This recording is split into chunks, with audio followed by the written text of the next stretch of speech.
Hello friends, myself Dr Anurag Tiwari, and today I am going to discuss the recall questions of orthopedics of exam AIIMS Pre-PG June 2020.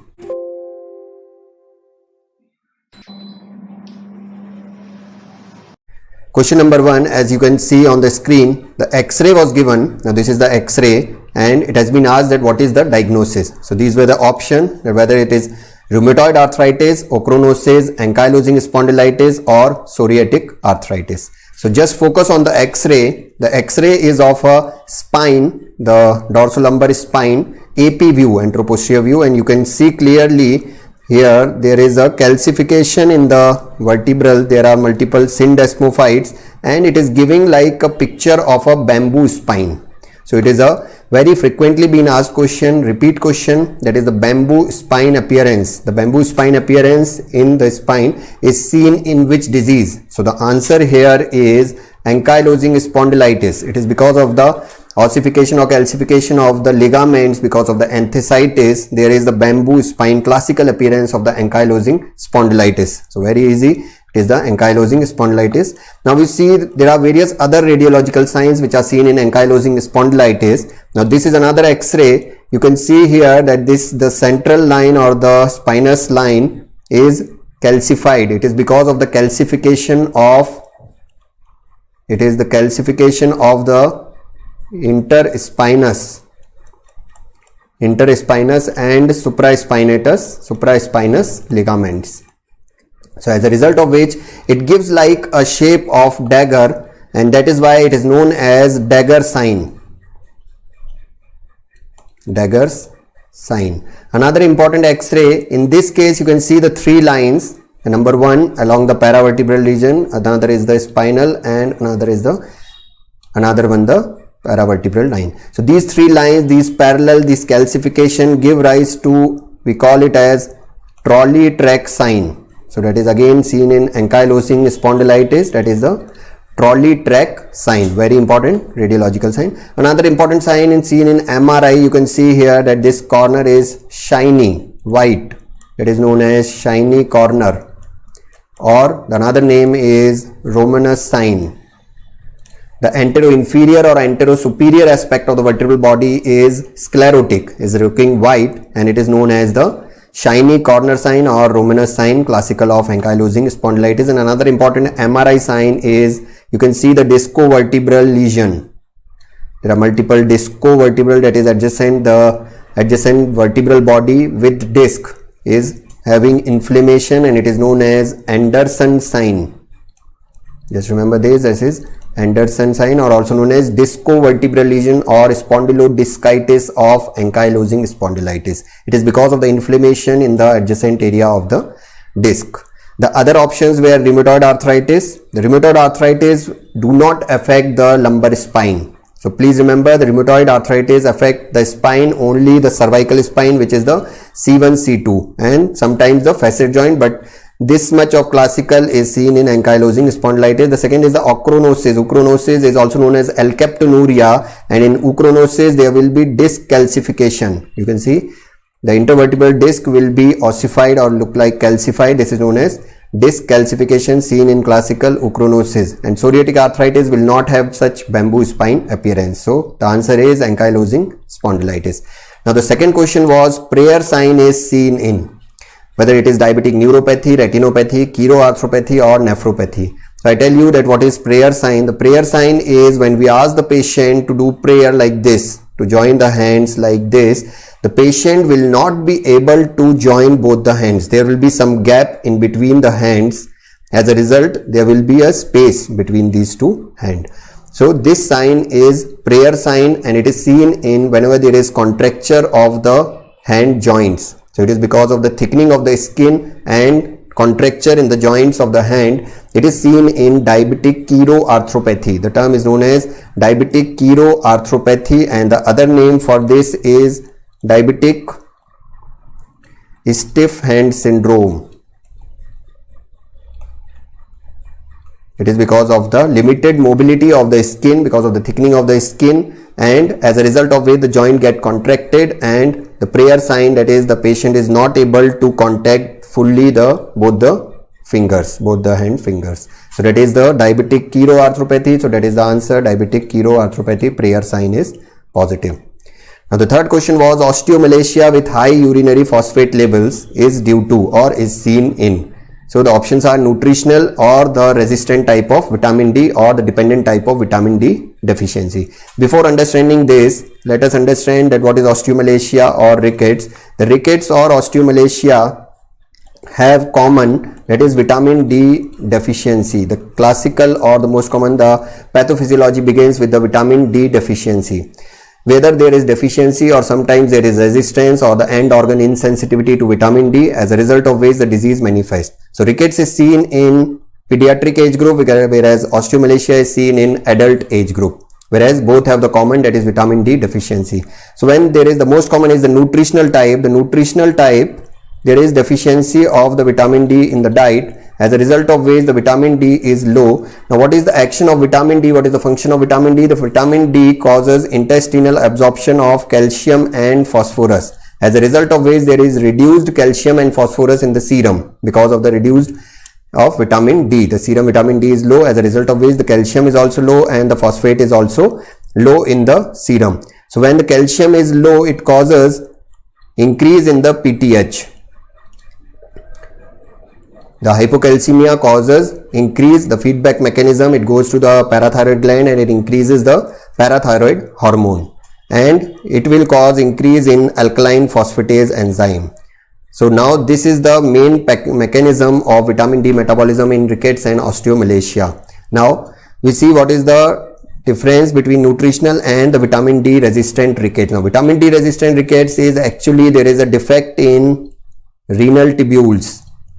So when there is a defect in renal tubules, the renal tubules are unable to absorb phosphate. So they do not have the capability to absorb the phosphate, as a result of which the phosphate goes into urea, urine, and it is known as phosphate urea.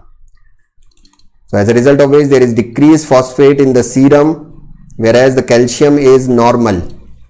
So the normal calcium and the decreased phosphate, they have a mismatch in the ratio, as a result of which there is defective mineralization in the bone. So that's why it manifests like rickets or osteomalacia. So the major basic defect in the rickets, the resistant variety of the rickets, is the defect in the renal tubule, as a result of which they do not absorb the phosphate from the renal, from the kidney, and they go much more amount into the urine. So it is phosphaturic rickets or familial hypophosphatemic rickets. So that is the high urinary phosphate will be seen in resistant variety. So the answer is familial vitamin D resistant deficiency or the rickets.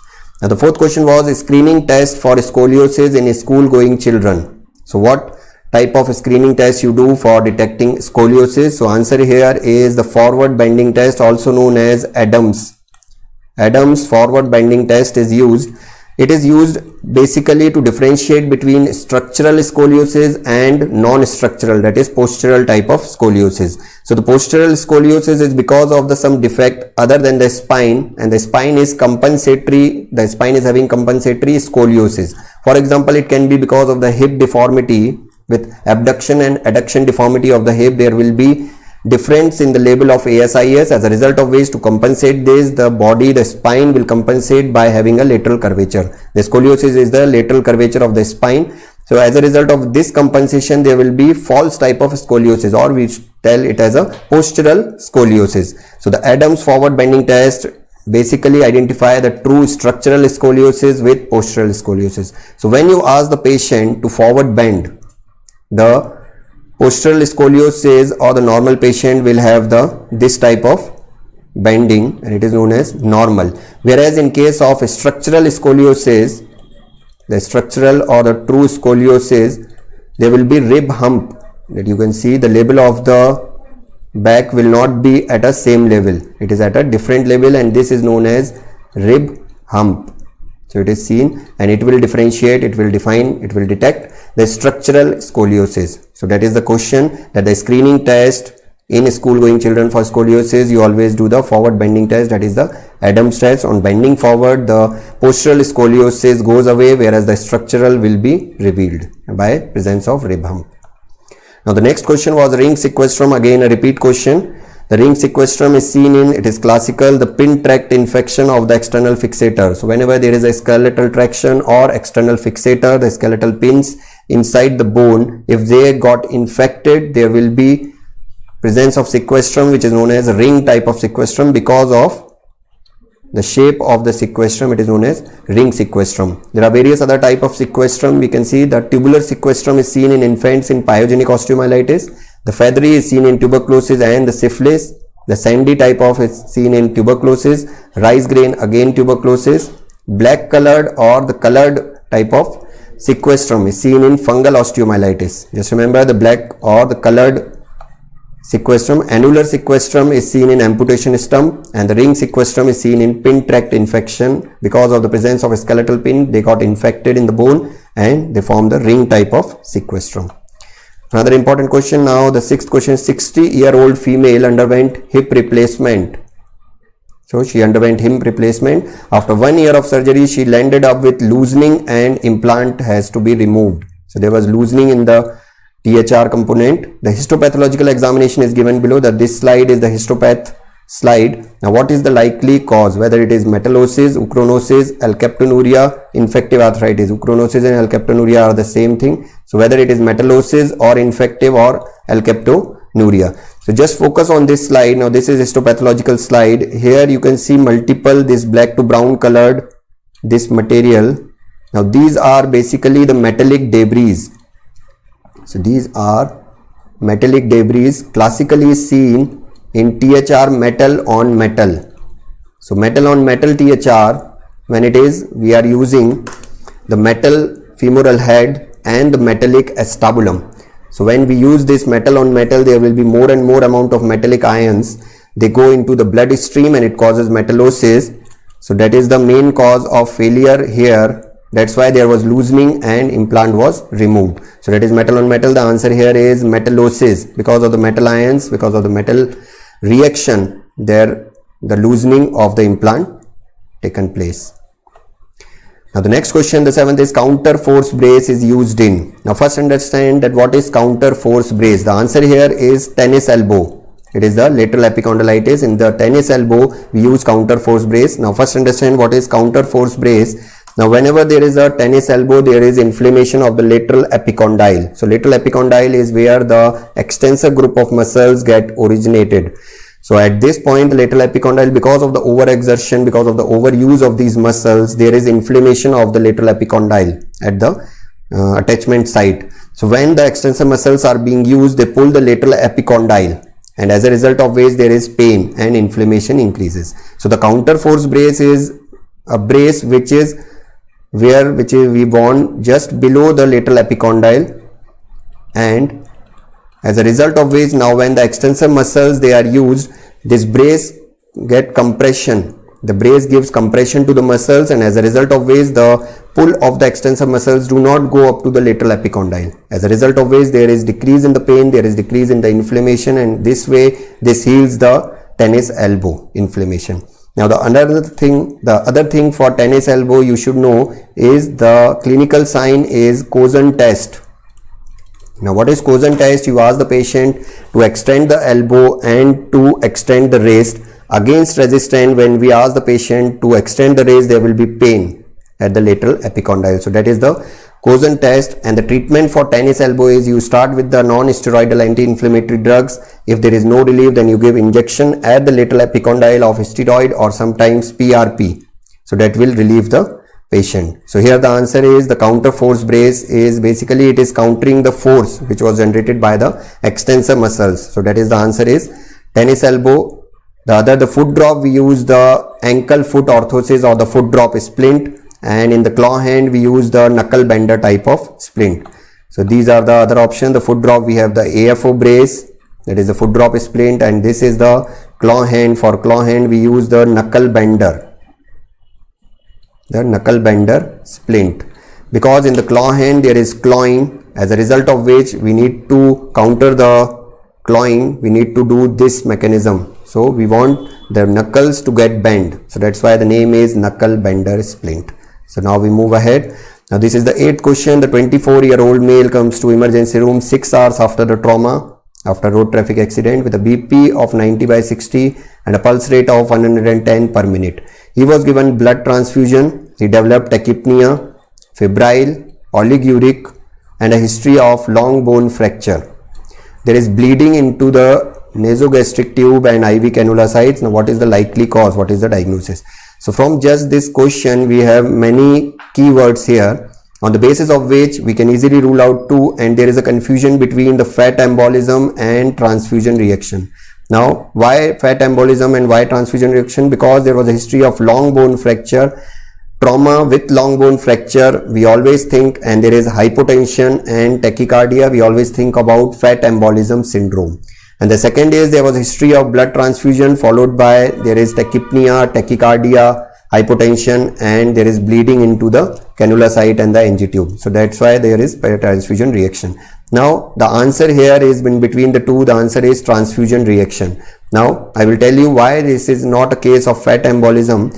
Because the fat embolism usually takes place after 48 hours to 72 hours of trauma. That is, on the second or third day, the 48 hours to 72 hours of trauma. Whereas in this question, the patient came 6 hours after the trauma. It is very unlikely that within 6 hours, the fat embolism, the patient will get fat embolism. The fat embolism is basically when there is a long bone fracture, the fat globules go into the stream, and they go into the CNS, respiratory, and the cutaneous circulation. As a result of which there is a triad, that is the CNS, respiratory, and the rash, the cutaneous manifestation. In CNS there will be confusion and irritation. The patient will be confused, irritable, drowsy, and in the respiratory there will be tachypnea, dyspnea, and the characteristic in the cutaneous there will be petechial rash. There can be fever, there will be hypotension, there will be tachycardia. These all signs will be there in the fat embolism. Whereas there will be no bleeding in case of fat embolism, as the question says that there is bleeding into the nasogastric tube and IV cannula sites. There will be petechial rash. However, there will be no bleeding from the nasogastric tube or the IV cannula sites or anywhere else. So that is going against fat embolism. And the second thing is the 48 hours to 72 hours time, that is against fat embolism. So the transfusion reaction, it all fits, all keywords fit into the transfusion reaction, that there is a fall of the BP, high pulse rate, there was history of blood transfusion, tachypnea, oliguric, again important point, the first sign or the earliest sign in the transfusion reaction, the renal shutdown, there will be decrease in the urine output. So that is again, it is because of the transfusion reaction. So the answer here is blood transfusion reaction. The next question is most specific test for carpal tunnel syndrome.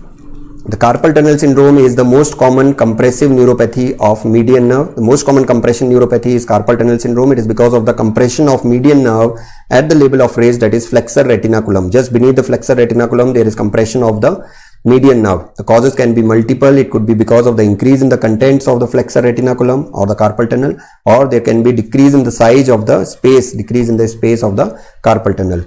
So the tests which are given here all are used for the diagnosis of carpal tunnel syndrome, that is the Phelan test, Tinel sign, Tourniquet test, and the Durkin test. Now the question here is most specific. So they were asking that about the most specific test for carpal tunnel syndrome. One by one we will see. Now the Phelan test is when we ask the patient to palmar flex the wrist like in this way. We ask the patient to do like this. As a result, when there is a increased palmar flexion for about a minute, we ask the patient to keep this position for a minute. After 1 minute, there will be paresthesia and tingling sensation in the median nerve distribution, that is the thumb, index finger, and the middle finger. So that is the Phelan's test is positive. Because of the increased palmar flexion, there is compression of the median nerve. As a result of which, within 1 minute, there will be symptoms of the median nerve compression. So that is Phelan's test. The Tinel sign. Now what is Tinel sign? Tinel sign is actually the sign of nerve regeneration. Now when we percuss the nerve from distal to proximal, so along the distribution of the nerve, along the course of the nerve, we percuss the nerve from distal to proximal. At a one particular point when we tap, there will be paresthesia and tingling along the distribution of the nerve. So that is the positive Tinel sign. It is because of the nerve regeneration. The Tinel sign is giving us a hint that there is some fibers of the nerve which are getting regenerated. So it is a sign of nerve regeneration. The third is the tourniquet test. The tourniquet test, we apply the tourniquet at the arm and we inflate it above the systolic blood pressure. After a few minutes, there will be symptoms of median nerve compression. There will be paresthesia, tingling, and hyperesthesia in the median nerve distribution. So that is again a positive sign for carpal tunnel syndrome. And the last one is the Durkin test. The Durkin compression test is we compress the median nerve at the flexor retinaculum for 30 seconds or more. After 30 seconds, there will be tingling and paresthesia in the median nerve distribution, which is again a sign of carpal tunnel syndrome. So here the answer is Durkin compression test. It is the most sensitive and most specific. So once again, it is very important. The most sensitive and most specific test is Durkin's test. Well, the other tests are non-specific or non-sensitive, less sensitive or less specific. The highest sensitivity and specificity is of Durkin compression test. So we move ahead. Now the 10th question was actually a clinical picture based. The 60-year-old female fell down in bathroom. The clinical image was given. She was managed conservatively, and what is the diagnosis? So in the picture it can be shown, it is clear that this is a case of dinner fork deformity. You can see here that there is a deformity which is at this level. Now this is at the level of the distal radius, just proximal to the joint, as a result of which there is displacement, and the deformity is like a dinner fork deformity. So we all know that the dinner fork deformity is seen in Colles fracture, and the Colles fracture is the extra articular fracture with dorsal displacement. The other displacement seen in Colles is the mnemonic is LIDS, that is the lateral shift and lateral displacement, I for impaction, D for dorsal tilt and dorsal displacement, and S for supination. So these are the characteristic displacements seen in Colles fracture. Colles fracture is at a cortico-cancellous junction of the distal radius. The fracture, the classical will be lateral shift and displacement and dorsal tilt and displacement. It usually occurs when the patient fall on outstretched hand, and the treatment here is you do close reduction and you apply Colles cast. So that is the given. The question here is she was managed conservatively and she fell down in bathroom. Old lady, that is osteoporotic. So there the answer is extra articular with dorsal displacement, that is the Colles. Now the second option was extra articular fracture with volar displacement. It is known as Smith's fracture. That is the opposite of the Colles, that is here the deformity will be the volar displacement, that is the Smith fracture. And the intra-articular fracture is usually the Barton fracture. The Barton fracture is the fracture in the coronal plane like this. So it will be like this. There is a chip which was the volar or the bar or the dorsal. The chip can be fractured. So that is the Barton's fracture. Now we move ahead. Now the 11th question is 30-year-old male sustained road traffic accident, landed up in emergency with hip in abduction and external rotation. Now what can be the likely diagnosis? So here the clue is abduction and external rotation. It is the clear-cut case of anterior dislocation of hip. Now just focus here. Now if we assume that this is the femur and this is the acetabulum socket, so just see, if we do abduction and if we do external rotation, now with external rotation the head of the femur is going anterior to acetabulum, whereas if we do adduction and internal rotation, so with adduction and internal rotation it is going posterior.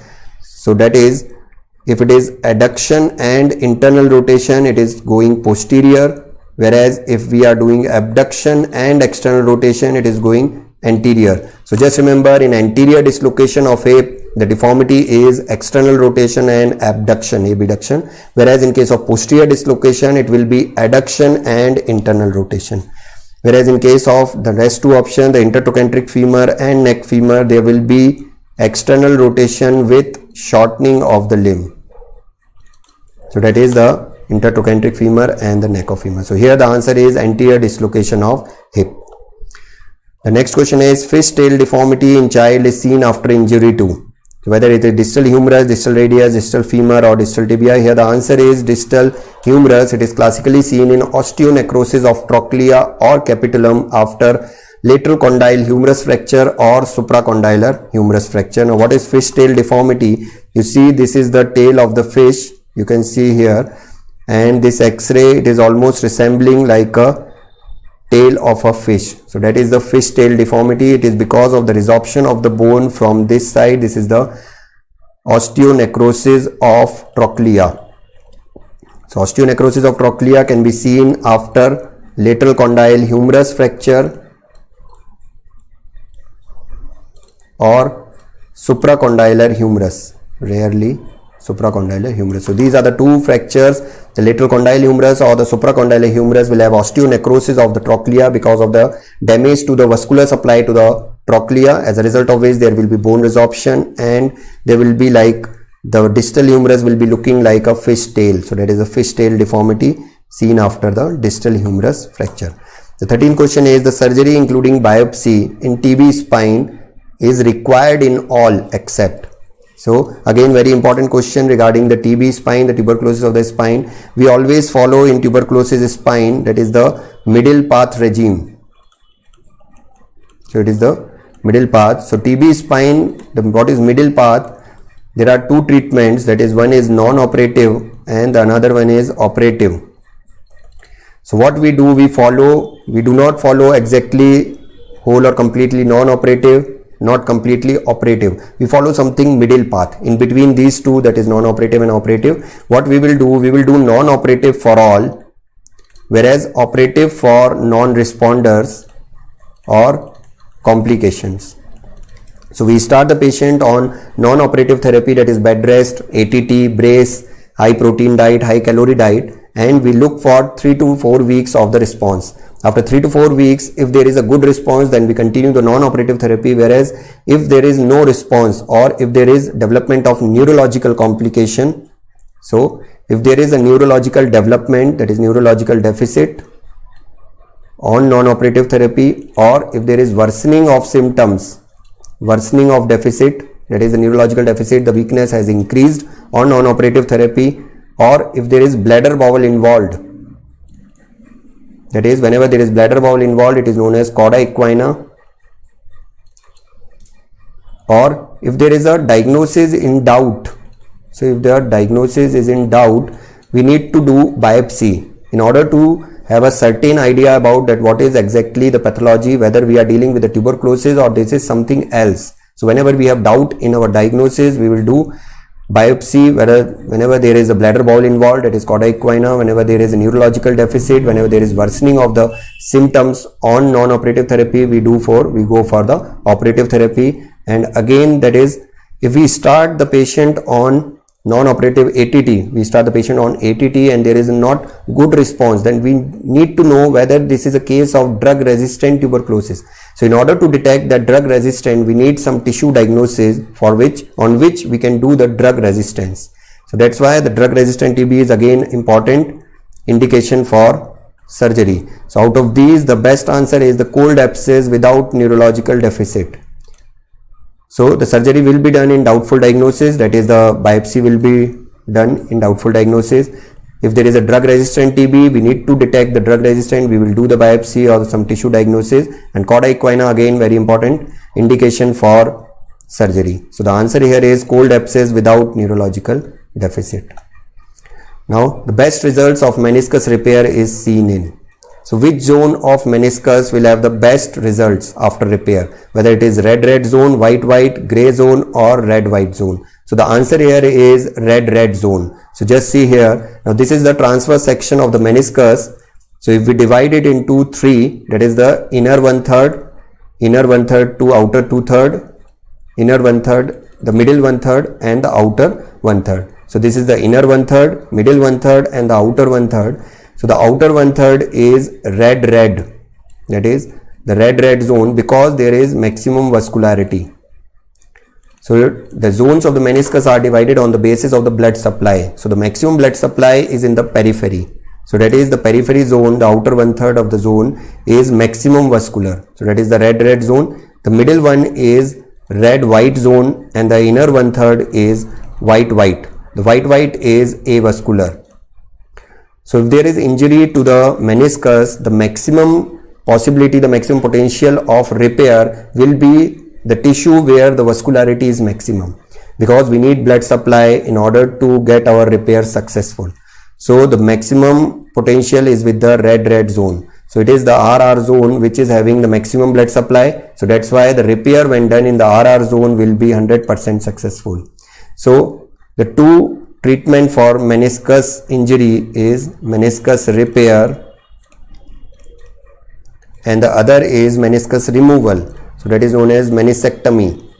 So we remove the meniscus in white zone because there are no chances of repair because the tissue is avascular, and the meniscus repair we do maximum in RR zone, whereas the RW, that is the red white zone, is something known as gray zone, or we can say it as a doubtful. We can do repair or we can do meniscectomy, depend on the surgeon preference. So it is a borderline, that is the RW. So answer here is red zone because of the maximum vascularity, and that's why it is known as red zone. Thank you.